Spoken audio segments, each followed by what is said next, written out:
2021학년도 2학기 의학교육학 개론 7번째 챕터입니다. 의학교육에서의 피드백이라는 제목이고, 학습자의 퍼포먼스를 향상시키는 스킬이라는 부제가 달려 있습니다. 피드백이란 단어는 아주 일상생활에서도 많이 사용되는 표현인데, 의학교육에서 특히 교육과 관련된 상황에서도 피드백은 정말 여러 가지로 많이 사용되는 것 중 하나가 아닐까 합니다. 그리고 실제 임상 교육에서도 아주 많은 피드백이 서로 오가고 있고요. 그런 의미에서 아마 이번 챕터가 이 수업을 들으시는 선생님들께 또 실질적으로 가장 많은 도움이 되는 챕터가 아닐까 합니다. 물론 앞서 다뤘던 여러 챕터들 역시 뭐 하나 중요하지 않은 게 없지만, 아마 이 피드백에 대한 구체적인 이해, 조금 더 많은 것들을 알게 되면 임상에서 이루어지는 여러 학습자 혹은 선후배 간의 의사소통에 도움이 되지 않을까 싶습니다. 그래서 이번 챕터의 구성을 살펴보도록 하겠습니다. 다른 챕터와 마찬가지로 오버뷰와 인트로덕션, 서머리와 레퍼런스, 퍼더 리딩은 똑같이 있고요. 중간에 있는 내용들을 살펴보면 다음과 같습니다. 그래서 그럼 피드백의 챌린지, 즉 피드백의 어려움은 어디서 발생하는가가 첫 번째입니다. 그러니까 아주 많은 피드백이 오가지만 그 피드백이 언제나 효과적인 것은 아니고, 결국 그것은 피드백을 주는 것 혹은 피드백을 주는 사람, 그리고 피드백을 받는 것 혹은 피드백을 받는 사람 사이에 큰 갭이 있기 때문이라고 설명합니다. 두 번째 소 파트는 그래서 왜 이 학습자의 참여와 건설적인 피드백을 주기 위해서 노력을 기울일 필요가 있는 것인가에 대한, 이 피드백을 잘 주는 것이 필요한 그 레셔넬을 설명하는 것이 두 번째 파트고, 세 번째 파트는 그렇다면 어떻게 실제로 해야 되는가에 대해서 조금 더 구체적인 내용을 살펴볼 것 같습니다. 그리고 마지막으로 피드백의 효과성을 더 개선하기 위해서 앞서 피드백을 주는 것과 받는 것 사이에 갭이 있다고 했는데, 이 갭을 브리징 하는 것, 그러니까 이 둘 사이의 갭을 조금 이어주는, 다리를 놓아주는 방법으로 무엇이 있을지에 대해서 맥락과 문화, 피드백을 주는 사람, 여기서는 편의상 피드백 제공자라고 저는 설명을 하겠습니다. 그리고 피드백 리시버, 피드백 수신자라고 표현을 하겠습니다. 그래서 이 세 가지로 나눠서 좀 구체적인 팁을 살펴보는 것으로 이 챕터가 구성되어 있습니다. 그래서 다른 모든 챕터와 마찬가지로 오버뷰를 한번 살펴보고 가도록 하겠습니다. 챕터에서 이제 6가지 정도로 이 챕터의 핵심 내용을 요약하고 있습니다. 그래서 가장 먼저 피드백은 학습자가 역량을 향하여 발전해 나갈 수 있는 것을 가능하게 해주는 근간이 된다 라고 되어 있습니다. 그러니까 그 어떤 사람도 자신에 대해서 아무런 피드백을 받지 않고 스스로 우수한 탁월한 성취를 이룬다는 것은, 초보자에서 예를 들면 마스터나 혹은 익스퍼트가 될 때 그 아무리 뛰어난 사람도 혼자서 이 높은 수준에 도달하는 것은 불가능합니다. 최정상의, 예를 들어서 테니스 선수조차 코치로부터 지속적으로 코칭을 받는다는 것에서 쉽게 대비하여 생각해 볼 수 있을 것입니다. 하지만 피드백은 분명히 유용함에도 불구하고, 그 유용성에도 불구하고 피드백을 주는 사람도 피드백을 받는 사람도 쉽지 않습니다. 따라서 피드백을 주는 것도 기술이 있어서 그 기술을 배워야 되고, 또한 피드백을 받는 것도 하나의 기술이기 때문에 그것을 습득할, 충분히 배울 필요가 있습니다. 피드백을 솔직한, 그리고 좋은 피드백을 주지 못하게 하는 장애물이 여럿 있고, 또 아무리 좋은 피드백이 주어져도 그것을 충분히 수용하지 못하게 만드는 장애물이 또 여러 가지 있는데, 그런 것들을 조금 다뤄보게 될 것입니다. 그래서 여기서는 코칭, 즉 피드백을 줌에 있어서 코칭 어프로치가 학습자에게 피드백을 조금 더 잘 이해할 수 있게 해줄 것이고, 그 피드백을 개선을 위해 사용하는 데 도움이 될 수 있을 것이다 라고 이야기합니다. 그래서 이 코칭 어프로치라는 것이 어떤 것인지 뒤에서 또 살펴보게 되겠고, 또 중요한 것은 학습자가 적극적으로 피드백을 seeking, 즉 탐색하고, 탐색하거나, 그러니까 seek 한다는 것은 무언가를 이제 찾아보는 거죠. 그러니까 찾아 나서고, 그러니까 남이 나에게 피드백을 줄 때까지 기다리는 것이 아니라 내가 actively, 능동적이고 적극적으로 피드백을 구하는 것입니다. 그리고 피드백을 사용하는 것을 학습자가 하게끔 engaging 하는 것이 피드백의 효과성을 더 높일 수 있습니다.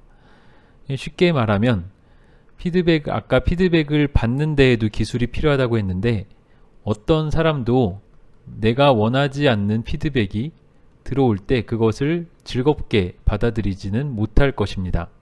그래서 방어막을 치게 되고 피드백을 이렇게 거절하게 튕겨내게 되죠. 그리고 이런 것은 피드백이라기보다는, 혹은 도움이 되는 조언이라기보다는 잔소리와 같은 식으로 더 들리게 될 것입니다. 하지만 만약 어떤 사람이 피드백을 기꺼이 누군가에게 나에게 피드백을 달라고 구할 때, 그리고 내가 충분히 피드백을 받아들일 준비가 되어 있을 때, 그때 나에게 들어오는 피드백은 내가 기꺼이 원했던 그런 정보이기 때문에 이걸 튕겨내지 않고 잘 수용할 수 있을 것입니다.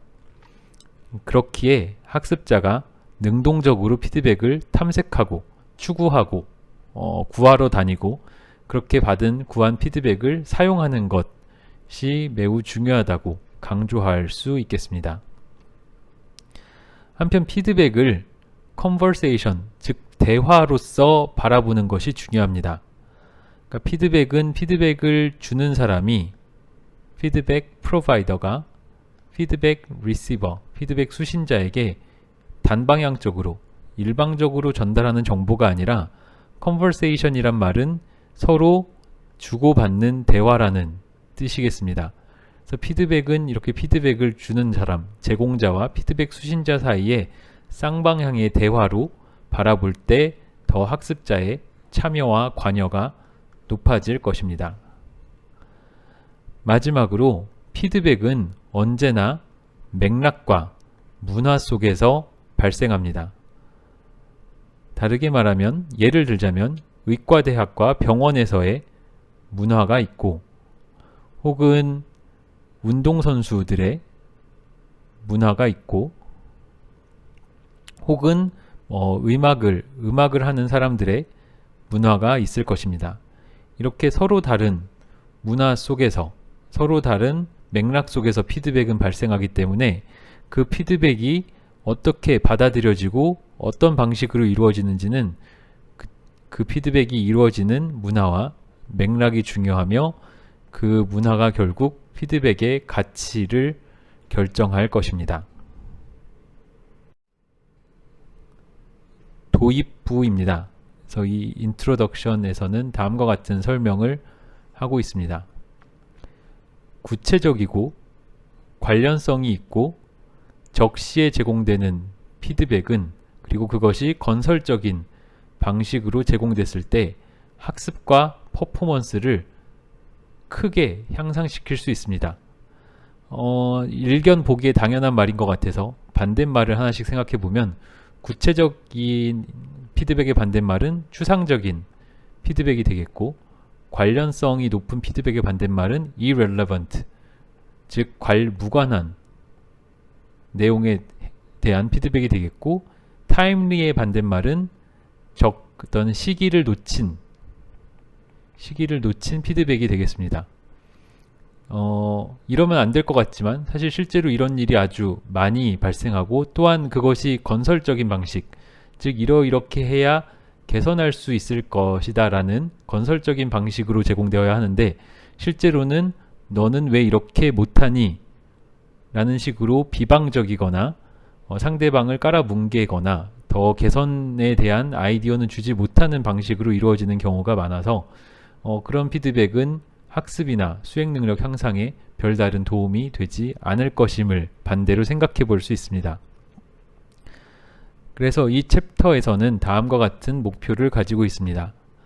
앞서서도 간단히 설명을 했지만, 피드백을 주고 받는 것이 왜 어려운지에 대해서 설명을 할 것입니다. 또한 정기적이고 구체적이고 건설적인 피드백을 줘야 하는 이유에 대해서 설명할 것입니다. 그리고 피드백을 이해하는 데 도움이 될 만한 어떤 정의를 한번 데피니션을 검토해 볼 것입니다. 그리고 효과적인 피드백을 주고받는, 공유하는 데 필요한 유용한 팁을 살펴보고, 또 그렇게 피드백을 통해서 학습자의 수행 능력과 성취를 개선할 수 있는 코칭에 대한 팁을 살펴볼 것입니다. 네, 그러면 이어지는 첫 번째 파트는 피드백의 챌린지, 즉 피드백의 어려움입니다. 그리고 부제처럼 giving 그리고 receiving, 주고받는 것의 갭이 그 챌린지라고 이야기하고 있습니다. 이 문구는 이 하티와 팀 펄리라는 두 연구자가 쓴 2007년 피드백, The Power of Feedback이라는 논문에서 인용한 문구인데, 지금 조금 전에 찾아보니 현재까지 13,600회가량 인용된 피드백에 관해서 가장 많이 인용되는 어떤 논문 중에 하나입니다. 그래서 여기서 이야기를 하기를, 피드백은 주는 것과 받는 것, 그 둘 다를 포함하는데, 그리고 피드백을 주고 받을 때 이것은 교수자와 학습자에 의한 그 주고받는 것을 포함하는데, 이것들 사이에는 어마어마한 어떤 그 간극이 있다 라고 피드백의 어려움을 설명하고 있습니다. 그러니까 주는 것과 받는 것 사이에도 아주 멀리, 혹은 그 사이에 어마어마한 간극이 있고, 또 가르치는 사람과 배우는 사람 사이에도 또 그런 것이 있다라고도 생각해 볼 수 있겠습니다. 그렇다면 왜 이런 일이 발생하는 것일까요? 이에 대한 답을 하기 위해서 피드백을 주는 사람, 즉 피드백 프로바이더, 피드백 제공자의 관점, 즉 교수자 및 슈퍼바이저, 지도의사와 교수자의 관점, 그리고 피드백을 받는 사람, 리시버, 즉 학습자, 학생과 레지스트라는 전공의 정도로 해석하면 되겠습니다. 나라마다 전공의에 대해서 조금씩 그 수련 단계를 지칭하는 용어가 다른데, 주로 영국권 어떤 그 시스템을 갖고 있는 국가에서 레지스트라는 전공의, 우리나라로 해당하면 전공의 정도의 수준에 해당하는 수련 단계를 의미합니다. 아무튼 이에 대한 답을 하기 위해서 피드백을 주는 사람과 받는 사람의 관점을 한번 이 파트에서 탐색해 보고자 합니다. 그 전에 피드백의 정의를 한번 살펴볼 필요가 있겠습니다. 피드백에 대해서도 아주 많은 정의들이 또 학자마다 논문마다 많은 정의가 있는데, 공통적인 요소를 뽑아보자면, 혹은 이제 핵심적인 내용을 보자면 대충 이렇게 요약할 수 있겠습니다. 피드백은 이제 주어지는 것이고, 그것이 주어질 때 어떤 의도가 있습니다. 그 의도란 트레이니, 즉 수련생 혹은 학습자의 퍼포먼스를 향상시키려는 의도가 있는 그런 차원에서 주어지는 어떤 정보가 되겠고, 그리고 학습자의 학습을 향상시키기 위한 정보, 의도를 가진 정보가 되겠습니다. 반대로 학습자를 비판하거나 학습자를 판단하려는 목적을 가졌다, 이런 측면보다는 학습자를 더 개선하고 더 잘 배우게 하기 위한 그런 의도를 가지고 주어지는, 제공되는 것이다 라고 간단히 설명을 하고 있습니다. 우선 피드백을 주는 사람, providing feedback, 주는 사람의 입장에서 보겠습니다. 피드백을 주는 사람의 입장에서 보면 피드백이 잘 안 되는 일이 많이 있습니다. 그래서 건설적인 피드백을 거의 잘 주지 못하는 일도 많고, 아예 피드백을 전혀 하지 않는 경우도 많고, 혹은 피드백을 주더라도 그냥 두루뭉실한 말로써, 즉 반대는 구체적이어야 되는데 스페시픽하지 못하고 두루뭉실한 일반적인 말만 해서 잘하고 있어, 뭐 걱정할 필요 없어 와 같은 이야기를 하게 되면 학습자는 그럼 어떻게 도대체 개선을 할 수 있는 것인가에 대해서 거의 정보를 얻지 못하는 일이 발생합니다.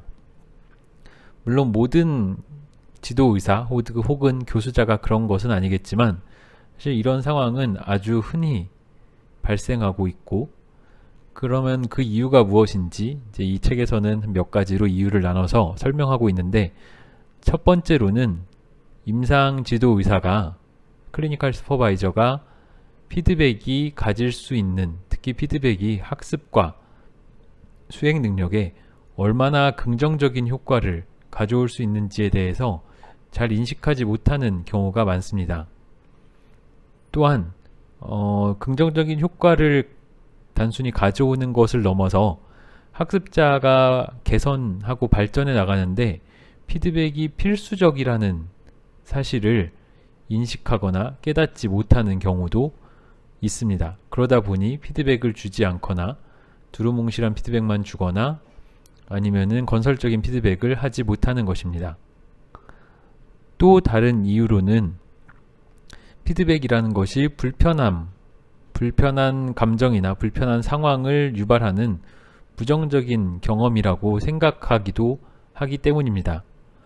물론 건설적인 피드백이라는 것은 주는 사람도 그리고 받는 사람 입장에서도 상당히 가끔은 불편한 대화를 유발할 수도 있지만, 그러한 다소간의 불편함 없이 개선이나 학습이 이루어지는 것이 언제나 가능하진 않고, 또 한편으로는 학습자도 자신의 모습을 객관적으로 혹은 제3자의 입장에서 바라볼 필요가 있는데, 그런 상황을 이제 부정적인 경험으로 치부해 버린다면 이렇게 피드백을 잘 주지 않거나 건설적인 피드백을 하지 않거나 두루뭉술하게 소위 좋은 말만 하고 넘어가는 일이 발생할 것입니다.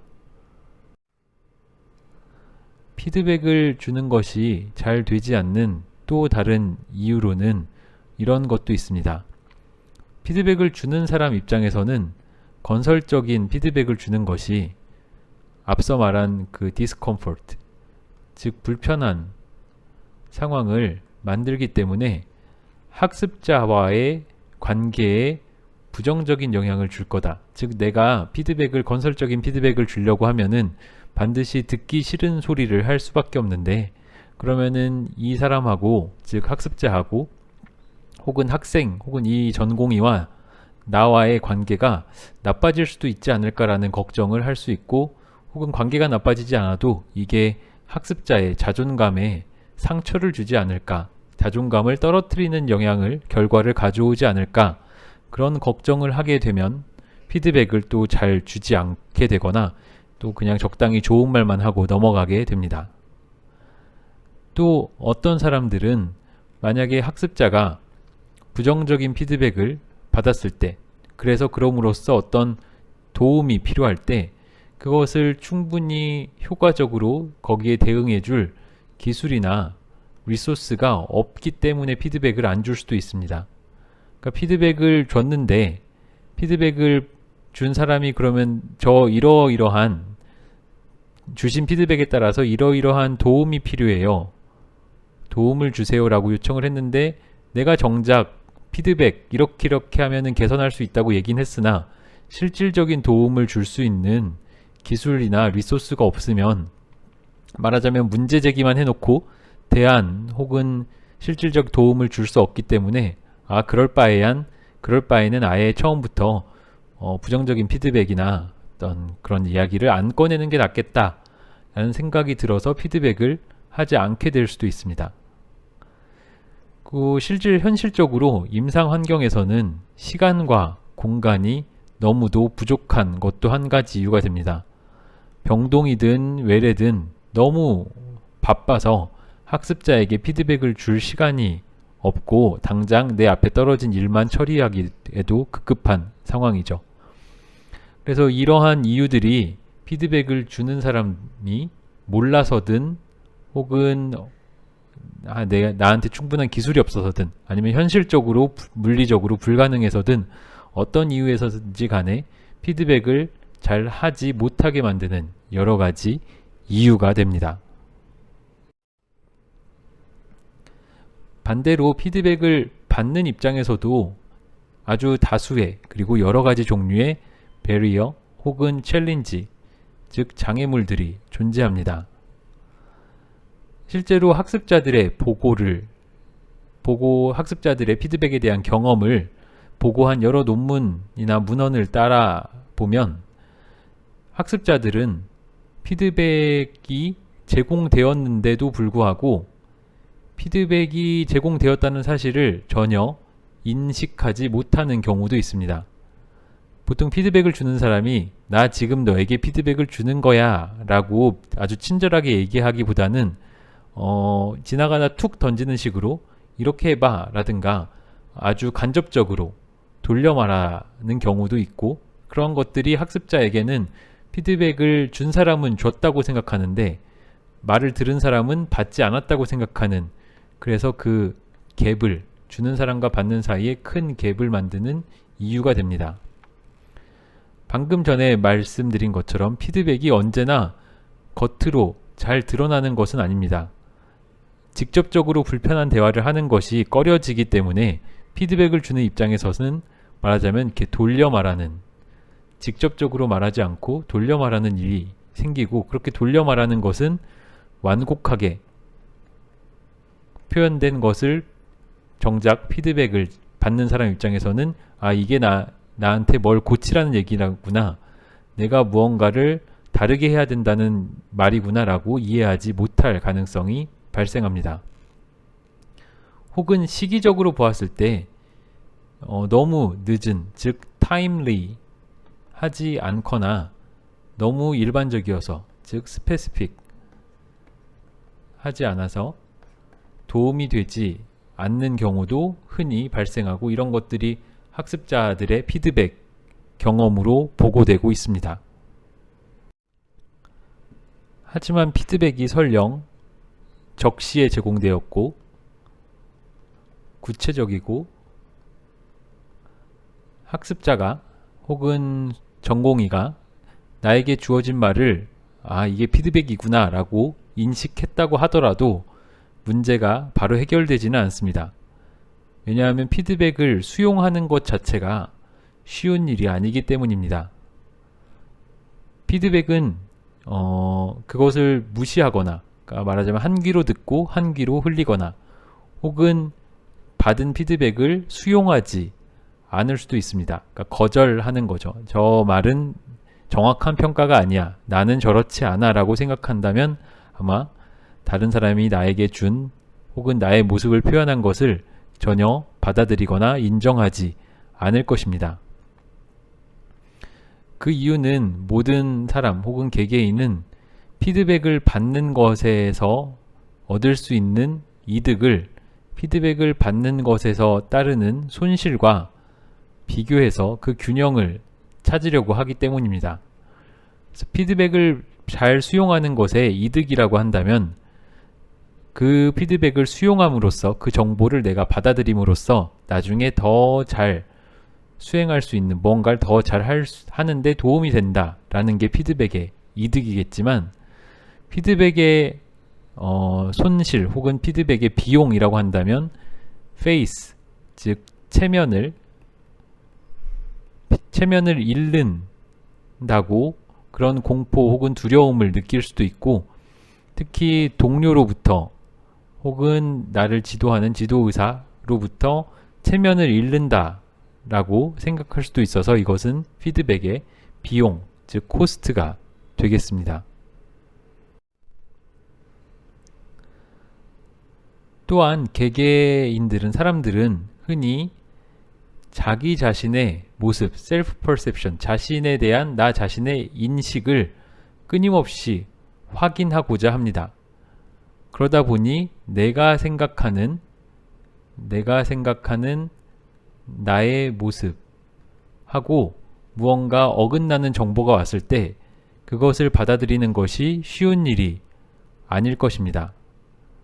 그래서 자신이 바라보는 자신의 모습, 셀프 뷰와 일치하는 정보에 조금 더 집중하고 이런 것을 소위 확증 편향이라고 할 수도 있겠지만 아무튼 내가 생각하는 나의 모습과 일치할 때 더 잘 받아들인다는 이야기입니다. 반대로 내가 생각하는 나의 모습과 다른 모습 혹은 그런 설명을 듣게 된다면 그런 설명은 reject, 거절하게 될 것입니다. 그래서 요약을 하면 아래와 같은 상황일 때 학습자는 피드백에 잘 engage, 그러니까 피드백을 충분히 수용하거나 받아들이거나 관여하거나 참여하거나 이 engage의 의미를 한국어로 딱 번역하기가 쉽지 않지만 아무튼 피드백을 잘 수용하지 않게 되는 이유를 아래와 같이 설명할 수 있겠습니다. 피드백이 너무 추상적이거나 어떻게 개선해야 될지 단서를 주지 않는 경우 피드백을 잘 수용하지 않게 됩니다.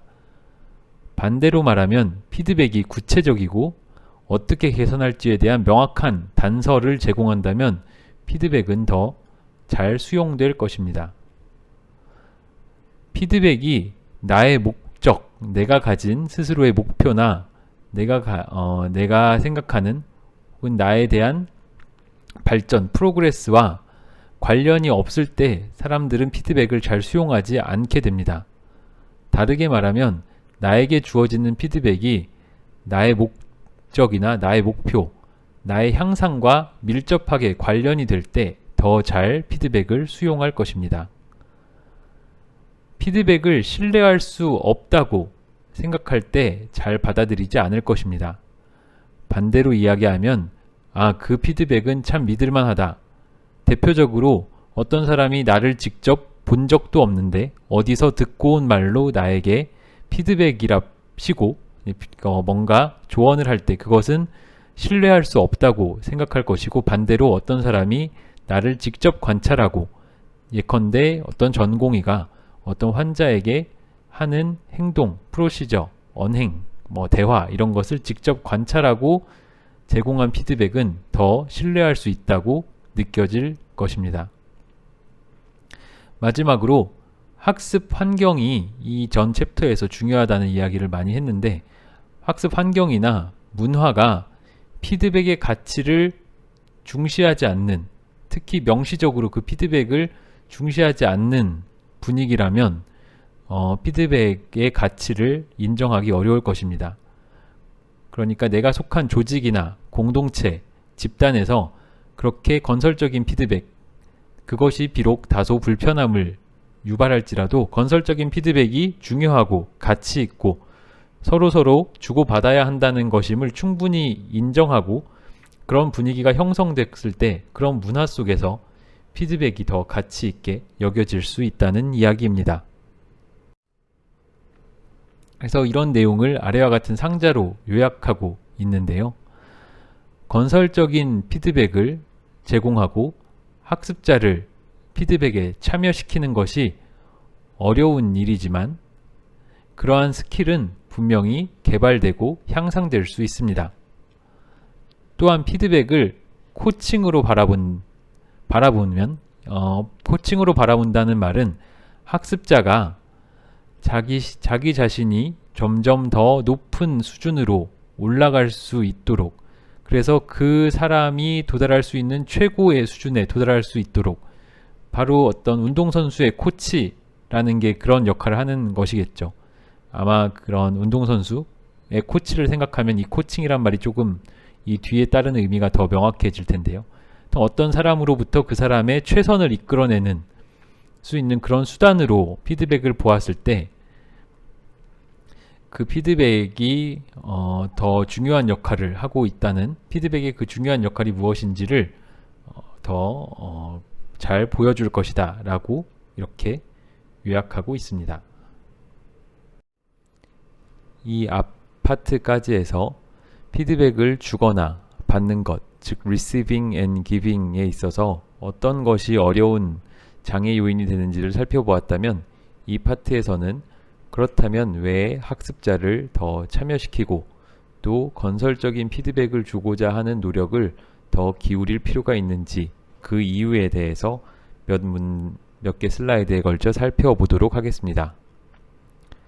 학습자는 자신의 학습 혹은 수행 능력에 대한 피드백을 expert, 즉 전문가 혹은 더 그 분야에 뛰어난 능숙한 사람으로부터 피드백을 받을 필요가 있습니다.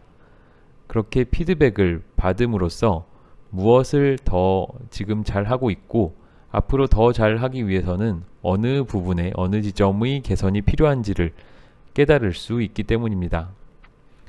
전문가로부터 피드백을 받는 것의 또 다른 장점은 내가 지금 어떻게 수행을 하고 있는지, 어떻게 퍼폼하고 있는지에 대해서 더 정확한 인식을 할 수 있다는 것입니다. 사람들이 보통 자기 자신이 수행하고 있는 어떤 상황 혹은 어떤 행위나 일에 대해서 자기가 자기의 모습을 제3자의 입장에서 바라보기란 굉장히 어려운 것입니다. 그러다 보니 학습자가 하는 자기평가, 셀프 어세스먼트는 보통 부정확한 경우가 아주 많습니다. 따라서 이렇게 전문가로부터, 외부인으로부터 다른 사람의 시각에서 자신의 수행 능력을 관찰한 바를 기반으로 피드백을 받는 것은 더 정확한 자기평가를 할 수 있도록 도움이 되는 정보의 원천이 될 수 있습니다. 그렇다면 반대로 피드백이 없으면, 즉 외부에, 여기서 피드백이라 하면 외부에 external 피드백이 없으면 학습자들이 어떤 어려움을 겪을지 반대로 생각해보면 아래와 같은 예상을 할 수 있습니다. 학습자는 먼저 자신이 하고 있는 행동 혹은 자신의 수행 능력에 대해서 부정확한 인식을 갖게 될 것입니다. 내가 잘하고 있는데도 잘하고 있지 못하고 생각하거나, 더 나쁘게는 잘못하고 있는데 잘하고 있다고 생각할 가능성도 있습니다. 옆에서 누군가 피드백을 줬을 때 더 빨리 배울 수 있고, 반대로 그래서 아무 피드백 없이는 더 배움의 속도가 늦어질 가능성이 높습니다. 혹은 전문가로부터의 혹은 제대로 된 피드백을 받지 못하면 충분한 정보에 근거하지 않은 피드백을 동료 혹은 전문성이 떨어지는 사람에게서 오는 피드백에 의존할 가능성이 있습니다. 따라서 피드백을 여러 사람으로부터 받는 것이 물론 중요하지만 그것을 가장 잘 판단하고 평가할 수 있는 사람으로부터 피드백을 받는 것이 중요하겠습니다. 또한 의료, 특히 의사에게 있어서 무엇보다 중요한 것은 제대로 피드백을 받지 못함으로써 학습이 제대로 이루어지지 않을 때 궁극적으로 환자에게 위해가 갈 수 있다는 위험을 갖는다라는 점입니다. 따라서 연장선상에서 티처, 교수자 혹은 슈퍼바이저, 지도의사의 있어서 학습자에게 피드백을 제공하는 것은 아주 기본적인 책임이라고 할 수 있겠습니다. 이는 단지 학습자가 더 잘 배우고 더 빨리 제대로 배우게 하기 위함일 뿐만 아니라 방금 전에 말씀드린 바와 같이 임상적 상황, 특히 병원, 의료와 같은 상황에서는 학습자가 제대로 배우게 하는 것이 궁극적으로 의료의 질 혹은 환자의 안전과 연결되기 때문입니다. 임상적 상황에서 흔히 발생하는 학습의 유형은 바로 learning by doing, 혹은 여기서 말한 experiential learning, 즉 경험적 학습이 되겠습니다. 많은 스킬 혹은 역량의 발달 혹은 함양은 이러한 경험을 반복적으로 누적되는 경험을 통해서 일정 부분 학습하고 또 길러나갈 수 있습니다. 하지만 무언가를 반복적으로 여러 번 하는 것만으로는 지속적인 스킬과 경험의 역량의 함양에 충분하지 않습니다.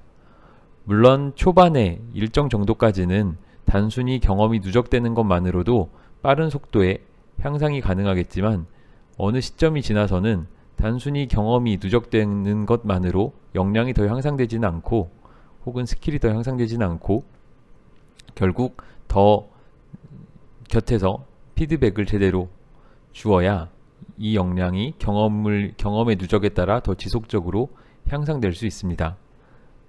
즉 아래 그림에서 보는 바와 같이 무언가 하는 것만으로는 혹 경험을 쌓는 것만으로는 불충분하고 내가 경험을 혹은 무언가를 하고 있는 것을 전문가가 곁에서 관찰을 하고 더 개선할 수 있는 부분에 대해서 피드백을 받을 때 그 다음에 행위가 더 개선되고 이러한 사이클을 겪음으로써 지속적인 개선과 향상을 이룰 수 있는 것입니다. 흔히 practice makes perfect라고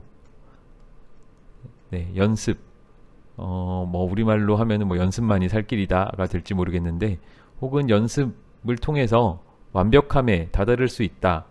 practice makes perfect라는 이야기를 하곤 하지만 실제 많은 연구 결과들을 살펴보면 단순히 많은 양의 연습 혹은 실무 경험만으로는 완벽한 모습에 다다를 수 없습니다. 생각해 보면 어떤 최상급의 운동선수 혹은 연주자들조차 지속적인 트레이닝이 필요하고 또한 옆에서 누군가 코치를 해준다거나 그 사람의 향상을 관찰하고 피드백을 줄 사람이 필요한 것입니다. 즉 단순히 연습을 많이 한다고 엑셀링, 즉 엑셀런트한 우수한 혹은 수월성이라고 하는데 엑셀런스에 도달할 수 있는 것은 아니고 결국 정기적이고 규칙적이고 아주 자세한 피드백이 연습에 뒤따라야 할 것입니다. 그럼으로써 이미 잘하고 있는 사람조차도 더 향상될 수 있는 여지가 존재하는 것입니다.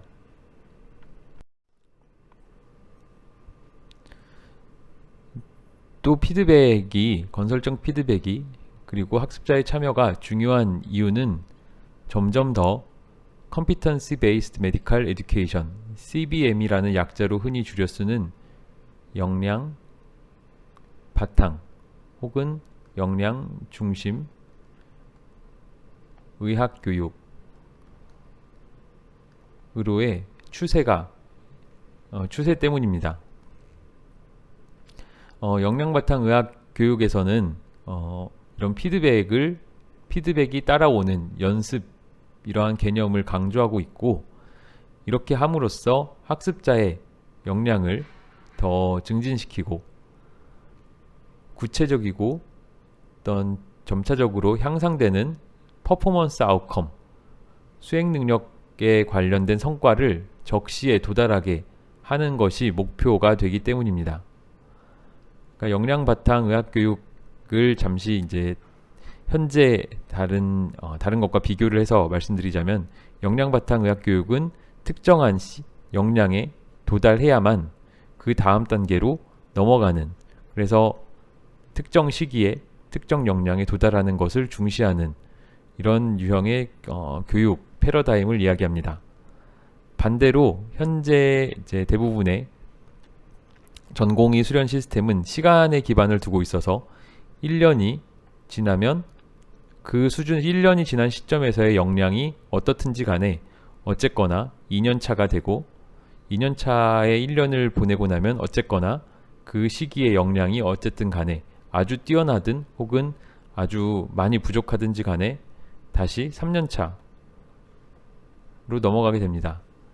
이거는 다분히 역량보다는 시간에 기반을 둔 교육 설계라고 볼 수 있고, 반면 역량 바탕 혹은 역량 중심 의학교육에서는 어떤 시점에 적시에 적절한 수준의 수행 능력, 성과에 도달할 수 있는 것을 더 강조하는 방식의 교육 설계입니다.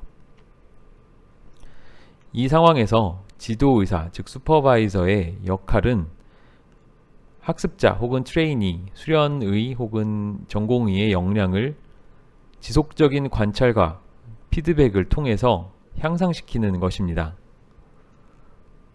그래서 코칭의 의도는 누군가 어떤 사람을 더 배우게끔 이네이블하고 더 높은 수준에서 기능할 수 있도록 돕는 것, 이것이 바로 코칭의 의도가 되겠습니다. 마지막으로 피드백을 코칭으로 보는 개념은 이제 최근 들어 의학교육에서 나온 개념 중에 용어 중에 하나가 프로그래매틱 어세스먼트인데 지금 여기서 이 용어에 대해 자세히 설명하지는 않겠지만, 아무튼 코칭이 중요한 이유는 지속적인 그리고 종단적인 평가가 어떤 에피소딕한 평가만큼이나 중요하기 때문입니다. 롱기튜디널 어세스먼트라는 것은 어떤 한 사람에 대한 평가를 예를 들면 1년이 있을 때 특정 시기에 예를 들면 3개월에 한 번, 6개월에 한 번 이런 식으로 하는 게 아니라 정말 종단적으로 지속적으로 어떤 사람에 대한 평가를, 그것이 아주 큰 평가든 혹은 작은 평가든 지속적으로 하는 것을 의미합니다. 반대로 이렇게 3개월 혹은 6개월 혹은 1년 만에 하는 평가는 에피소딕한 평가가 되겠습니다. 이렇게 종단적인 혹은 지속적인 평가와 피드백이 중요한 이유는 어떤 일상 속에서 업무를 계속해 나가는 과정에 내가 무엇을 개선할지에 대한 작은 평가 그리고 잦은 빈번한 평가를 통해서 학습을 위한 for learning, 학습을 위한 평가가 가능해지기 때문입니다. 반대로 반년 혹은 1년 만에 이렇게 평가를 받게 된다면 그것은 학습을 위한 for 평가보다는 학습의 평가, 즉 어떤 시점에 일정 수준에 도달했는지 혹은 도달하지 못했는지 합격 불합격 혹은 패스페일 여부를 가르는 그런 평가가 될 것입니다. 따라서 지속적인 피드백과 종단적인 코칭을 학습자에게 제공하는 것이 학습을 위한 Assessment for Learning의 관점에서 중요하고, 결국 그래야 학습자가 꾸준히 개선하고 성장하고 앞으로 나아갈 수 있을 것입니다. 그래서 이러한 것이 자연적으로 이루어지진 않고, 그래서 이 챕터 혹은 이 파트에서 마지막으로 덧붙이고 있는 것은 Culture of Improvement, 즉 지속적인 개선의 문화를 만드는 것이 목표가 되어야 한다고 이야기합니다. 소속된 어떤 병원이나 그 임상 근무 현장 내에서 피드백을 주고 받는 것이 아주 당연한 일로 규범으로서 돼 있고, 이 피드백을 주고 받음으로써 지속적인 개선을 할 것으로 서로 그렇게 기대를 하고, 개선을 가이드해 줄 수 있는 피드백을 제공하는 것이 이제 요구되는, 이런 것들이 자연스럽게 이루어지는 그런 직장의 문화, culture of improvement를 만드는 것이 중요하다라는 말과 함께 이 파트를 마무리하고 있습니다. 그렇다면 이 파트부터는 지금까지 피드백의 어려움, 그리고 피드백의 필요성에 대해서 이야기했다면은 이 파트에서는 피드백을 주는 것, 프로비전, 그리고 피드백을 받는 것, 수용하는 것, 이 둘 다에 대해서 몇 가지 제안, 서제스천을 하는 파트가 될 것입니다. 그래서 먼저 피드백을 주는 사람의 입장에서 목표가 되어야 할 것은 학습자를 더 학습에 적극적으로, 능동적으로 참여할 수 있게 참여시키는 것이고, 이 학습자들이 스스로 피드백을 더 찾아 나서고 피드백을 수용하고 피드백을 활용할 수 있는 그러한 능동적인 참여를 더 그런 참여 수준을 높이는 것이 궁극적으로 피드백을 주는 사람이 해야 할 일이다 라고 요약하고 있습니다. 더 자세한 내용은 이 다음에 이어지는 슬라이드에서 살펴보도록 하겠습니다. 그래서 피드백에 대한 어떤 공통의 정의를 먼저 하고 가고자 합니다. 임상교육, 클리니컬 에듀케이션에서 피드백은 다음과 같은 특성을 갖는 것으로 이제 여겨집니다. 우선 피드백은 구체적인 정보입니다. 보통 이 구체적인 정보는 학습자 혹은 수련의 혹은 전공의가 무언가를 수행한 것을 관찰한 내용에 기반한 관찰한 것을 묘사하거나 거기서 부족하거나 개선될 점을 다룬 구체적인 정보가 되겠고, 그렇게 개선점을 찾을 때 중요하게 고려해야 할 것은 트레이니가 수행한 어떤 퍼포먼스, 그것을 스탠다드와 비교하는 것입니다. 예를 들어서 트레이니가 X라는 프로시저를 했는데 X라는 프로시저를 A, B, D, F라는 단계를 밟아서 했다고 했을 때 스탠다드는 A 다음에 B를 하고 그 다음에 C, D, E, F라고 한다면 이 트레이니의 수행한 능력은 A와 B, D와 F는 스탠다드에 맞춰서 잘 했으나 말하자면 C와 E를 누락했다고 볼 수 있겠습니다. 이러한 한 가지 예시에서 보여드린 것처럼 피드백을 줄 때 이 구체적인 정보라는 것은 결국 수련생 혹은 트레이니가 수행한 것을 표준 혹은 기준과 비교해서 설명하는 정보가 되어야 할 것입니다.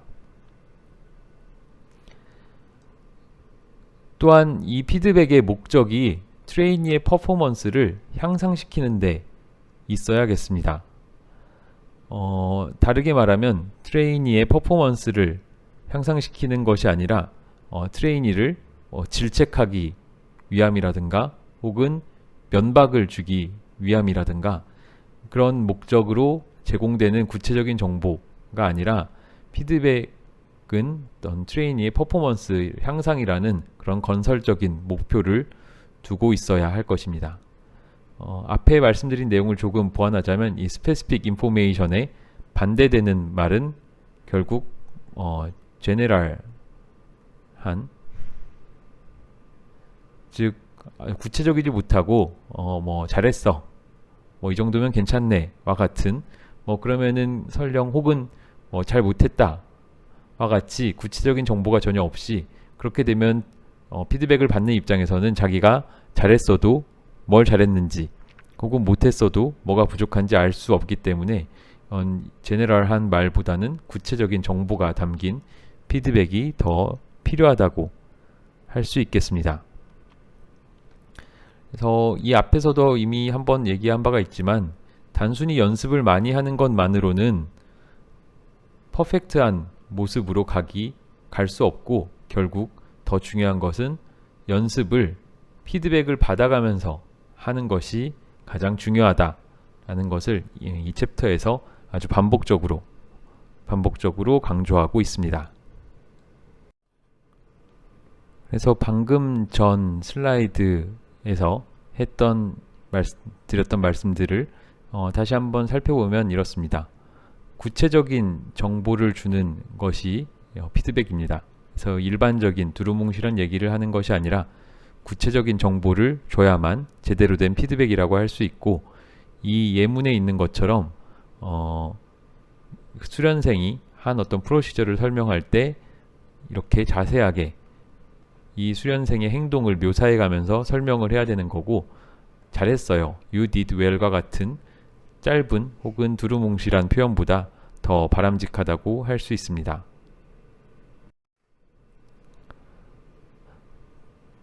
두 번째로 피드백이라고 하면은 수련의 혹은 수련생이 한 행동을 관찰한 것과 기준을 서로 비교하면서 제공되는 정보여야 합니다. 그래서 수처가 만약에 포셉을 이렇게 잡으면 더 컨트롤하기가 쉬워가지고 부드럽게 될 거다 라는 것을 이제 내가 당신의 수처하는 모습에서부터 발견하였다와 같이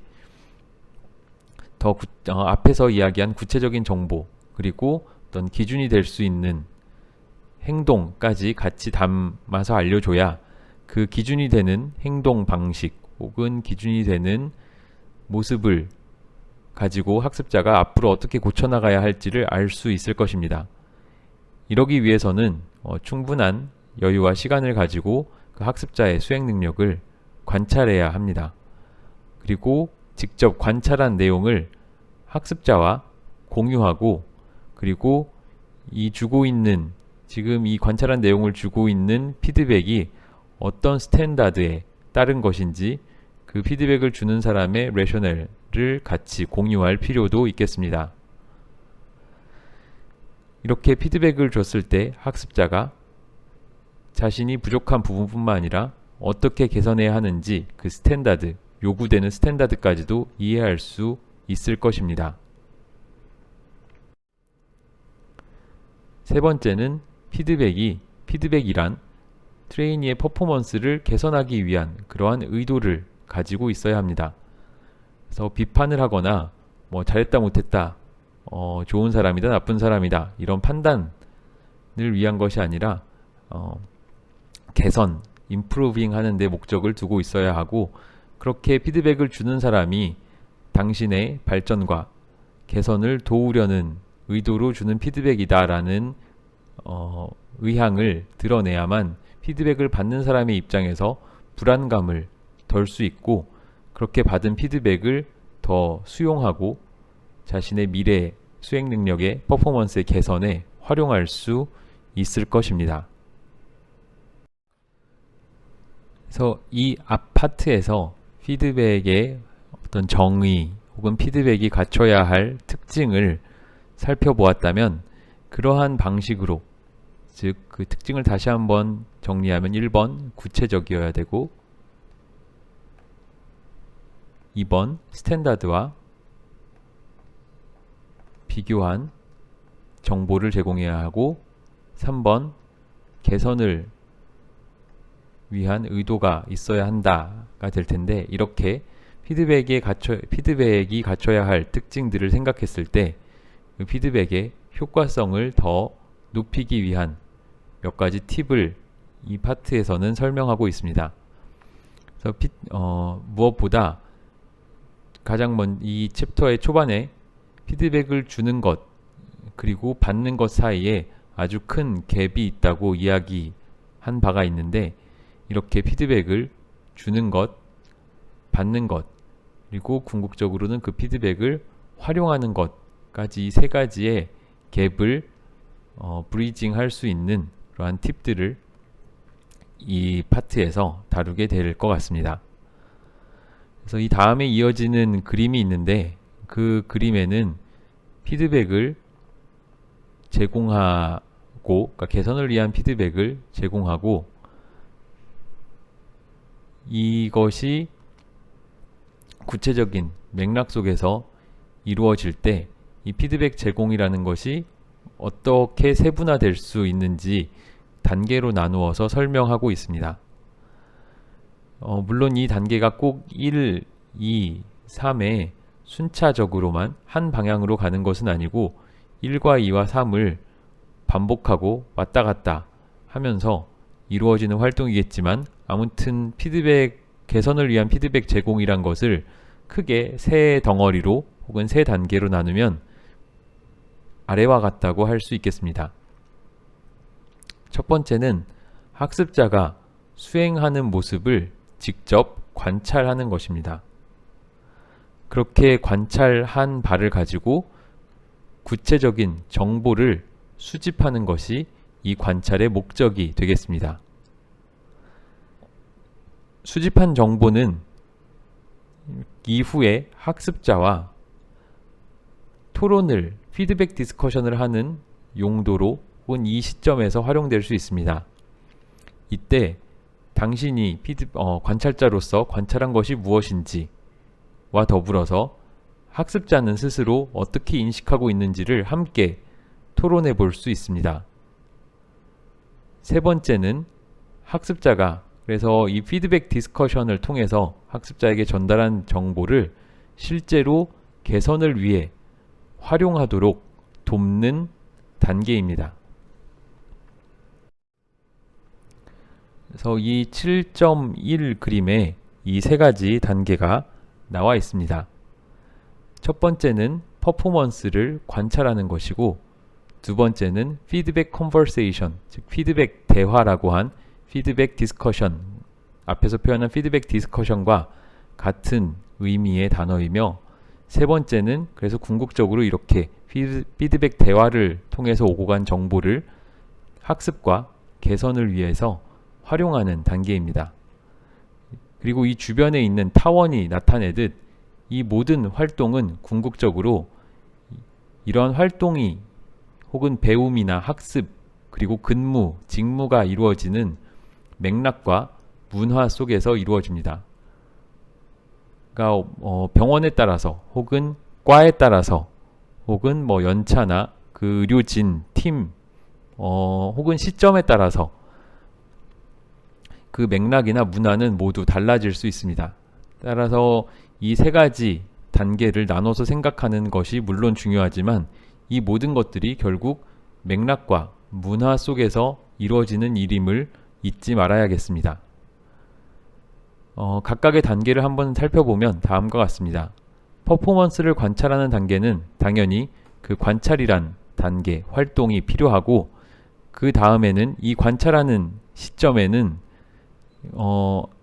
아무런 기준 없이 관찰하는 것이 아니라 이 퍼포먼스의 적절한 스탠다드가 무엇인지 이해한 상태에서 관찰해야 하고, 특히 이 스탠다드가 내가 지금 관찰하고 있는 학습자, 레지던트라고 치면 레지던트 1년차 수준에서의 퍼포먼스의 기준이 있을 거고, 2년차 수준에서의 퍼포먼스의 기준이 있을 것입니다. 이런 식으로 연차별로 혹은 학생이라면 학년에 따라서 적절하게 요구될 수 있는 수준에 있을 텐데, 그거에 맞춰서 관찰하는 것이 필요하겠습니다. 피드백 대화에서는 우선 면대면으로 만나고, 그래서 첫 번째로 관찰한 것, 즉 실제로 발생한 일이 무엇인지를 describe, 즉 객관적으로 건조하게 기술할, 묘사할 필요가 있습니다. 이렇게 어떤 일이 일어났는지를 묘사한 다음에 그 다음에 평가라는 판단을 할 수 있는 거고, 이러한 판단을 바탕으로 앞으로 향상을 위해서는 어떠한 식으로 해야 되는지 성찰해 나갈 수 있을 것입니다. 이런 것들로 구성되는 것이 피드백 대화라면, 궁극적으로 이 피드백은 개선과 학습의 의도 혹은 목적을 둬야 하기 때문에 이 세 번째 단계에서는 특히 학습자가 피드백을 수용해야 되고, 앞으로 무엇을 해야 하며 어떻게 변화해야 할지를 이해해야 하고, 마지막으로 이 피드백을 통해서 어떤 변화를 이뤘을 때 그게 바람직한 방향으로, 의도한 방향으로 변화가 이루어졌는지를 팔로우업해서 확인하는 것까지가 모두 포함되는 단계라고 할 수 있겠습니다.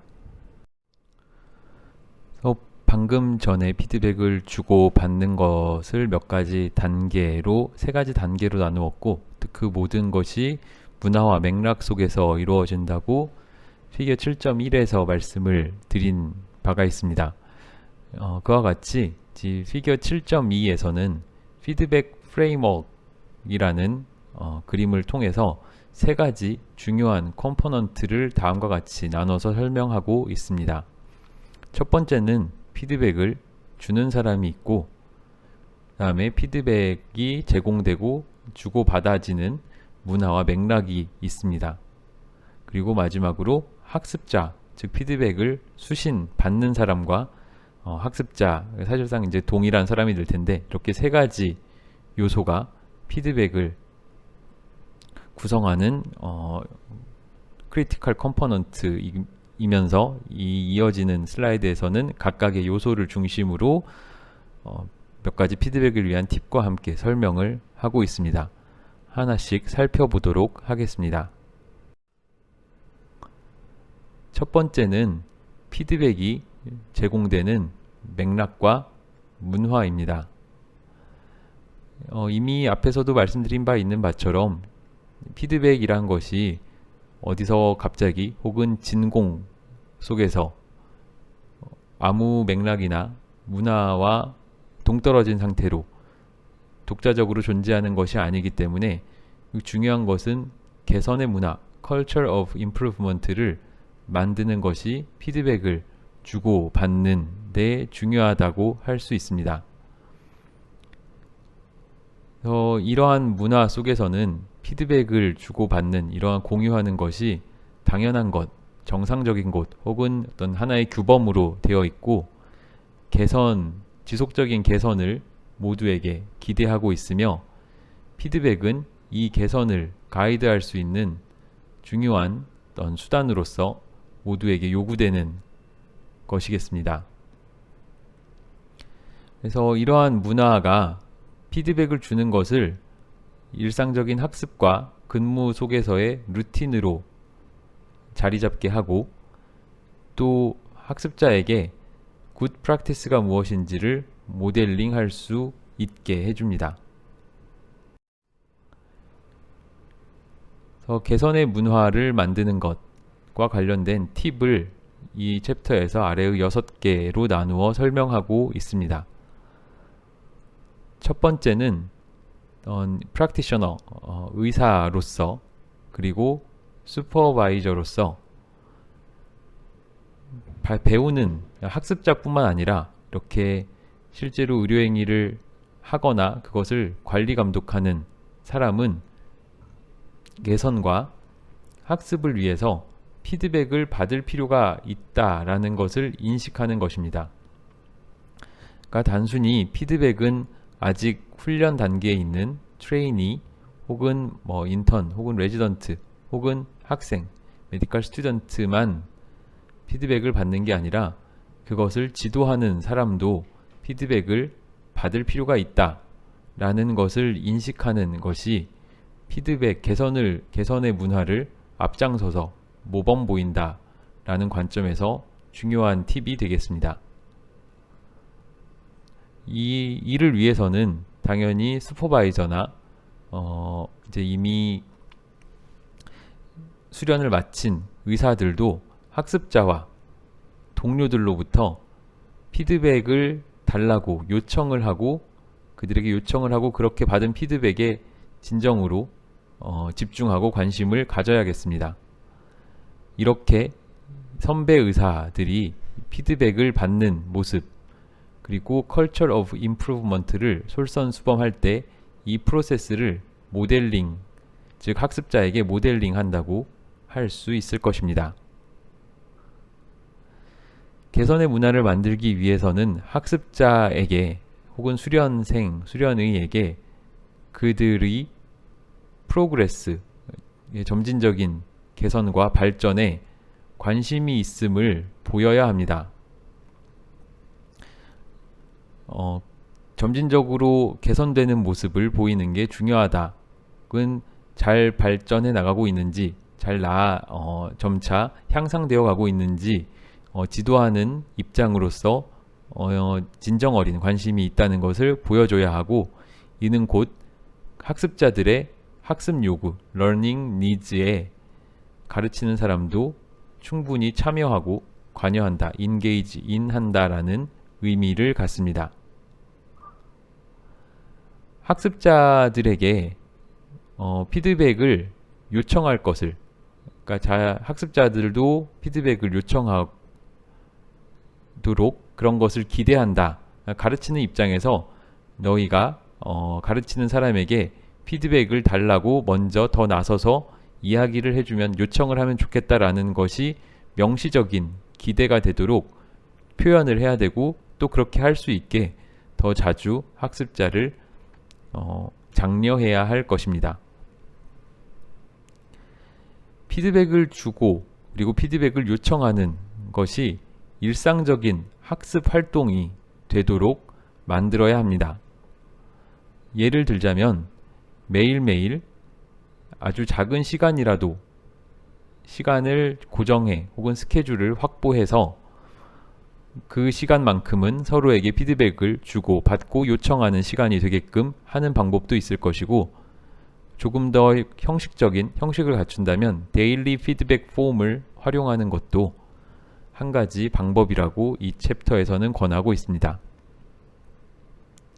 동료들과 함께 피드백을 공유한, 더 개방적으로 피드백을 공유할 수 있는 전략에 대해서 동료 의사 혹은 지도를 하고 있는 학습자 등과 함께 그 방법을 이야기해 보는 것도 개선의 문화, Culture of Improvement를 만들어 나가는 방법 중 하나일 것입니다.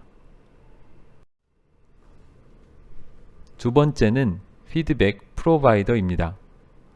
피드백을 주는 사람이 지향해야 할 목표는 크게 두 가지가 있다고 설명하고 있습니다.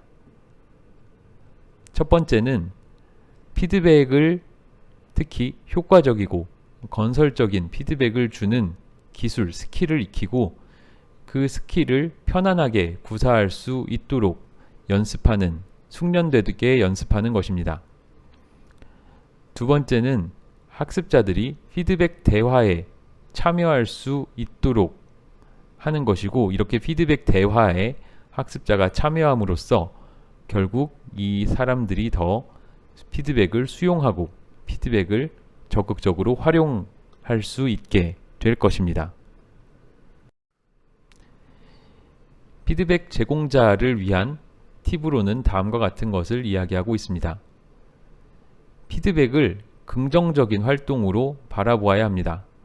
피드백이 학습자의 수행 능력을 개선하고 학습자의 자기평가 스킬을 길러주는 긍정적인 의미를 갖는 활동으로 피드백을 바라봐야 하고, 피드백을 주는 것, providing feedback 자체를 학습할 수 있고 더 배울 수 있고 개선할 수 있다 라고 생각해야 합니다.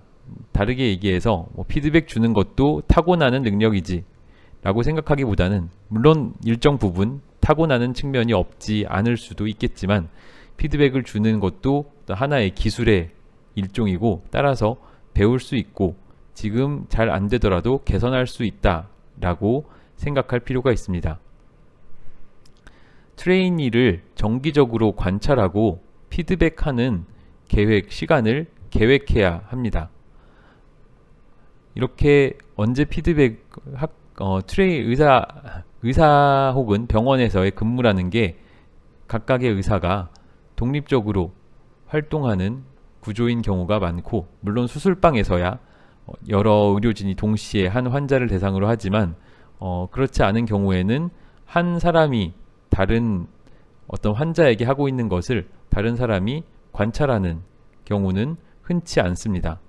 따라서 의도적으로 정기적인 옵저베이션의 시간 그리고 피드백의 시간을 계획할 필요가 있습니다. 효과적인 피드백 스킬을 활용해서 학습자의 개선을 유도해야 되고, 중요한 것 중 하나는 적시에 피드백을 제공해야 한다는 것입니다. 적시에 제공한다는 말은 물론 언제가 최적의 시점이냐에 대해서는 사람마다 혹은 상황마다 다를 수 있겠지만, 가급적 어떤 관찰 특정 트레이니가 무언가를 하는가를 관찰했다면 그것을 관찰한 직후에 하는 것이 가장 좋을 것입니다. 예를 들면은 뭐 오후 3시에 어떤 트레이니의 진료 행위를 관찰했는데 뭐 몇 시간이 지나서 혹은 다음날 뭐 시간이 여의치 않으면 그럴 수도 있겠지만 가장 그 상황에서 가까운 시점에 기억이 생생하고 관찰한 내용을 가장 잘 디테일하게 묘사할 수 있는 그 시점에 피드백을 제공하는 것이 더 바람직하다고 볼 수 있습니다. 세 번째 피드백의 중요한 컴포넌트 중 하나는 피드백을 받는 사람, 즉 학습자라고 할 수 있겠습니다. 앞서 피드백을 주는 사람이 갖춰야 할 피드백을 잘 주는 스킬도 중요하다고 했지만 또 피드백을 주는 사람이 사실 궁극적으로 목표해야 할 것은 학습자를 그 피드백에 인게이지 시키는 것입니다. 학습자가 피드백에 인게이지 한다는 얘기는 더 적극적으로 피드백을 찾아 나서고 세킹하고 수용하고 활용하는 이러한 모습을 보이는 것이 러너 인게이지먼트의 바람직한 모습이 되겠습니다. 그래서 학습자가 이렇게 더 인게이지먼트 했을 때 피드백을 더 받아들이고 수용하고 피드백을 기반으로 무언가 행동을 변화시킬 수 있을 것입니다. 그 모습은 예컨대 피드백을 조금 더 적극적으로 찾아 나서고 요청하고 스스로에 대한 평가를 해보는 모습, 하는 모습을 보이고 자기 자신의 퍼포먼스에 대해서 성찰해보고 자신이 받은 피드백을 도달해야 되는 목표와 연결지어 생각해보고 그리고 학습 계획을 세우고 그 계획에 따라 실천하는 이런 것들이 피드백에 인게이지하는 러너 인게이지먼트의 바람직한 모습이라고 할 수 있겠습니다.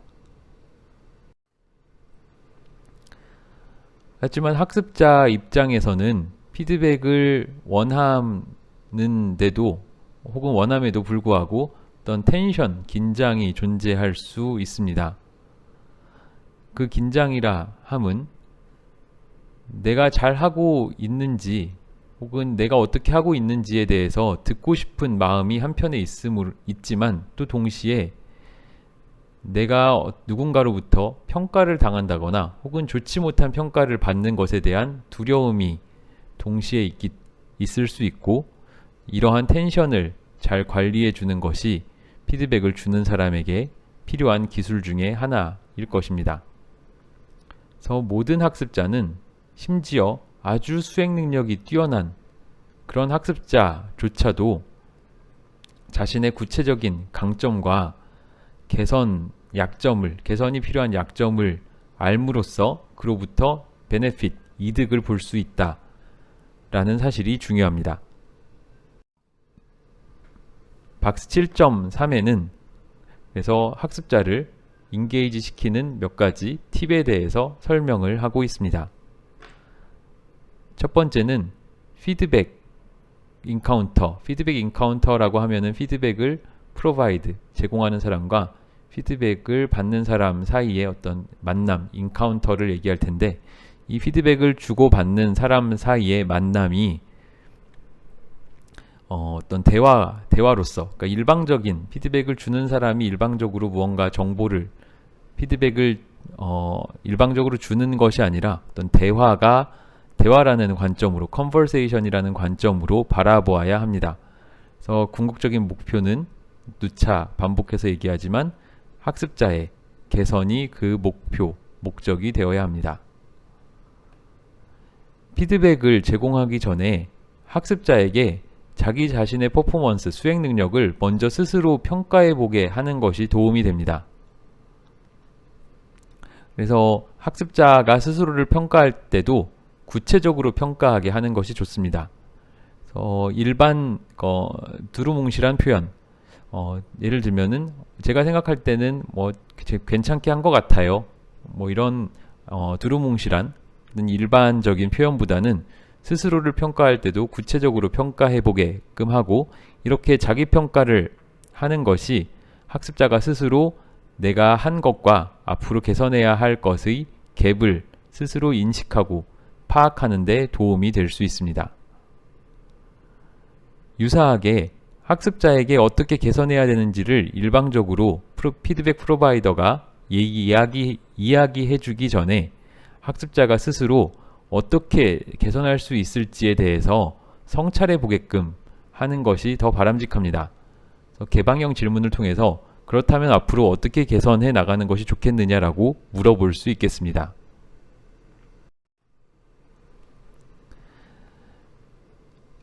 앞서서 텐션에 대한 이야기를 잠시 했는데, 즉 자신이 어떻게 했는지 궁금해하는 마음과 혹시나 안 좋은 평가를 받거나 누군가에게 평가당하는 것에 대한 두려움 사이의 텐션을 이야기했는데, 이러한 텐션은 감정적 반응을 불러일으킵니다.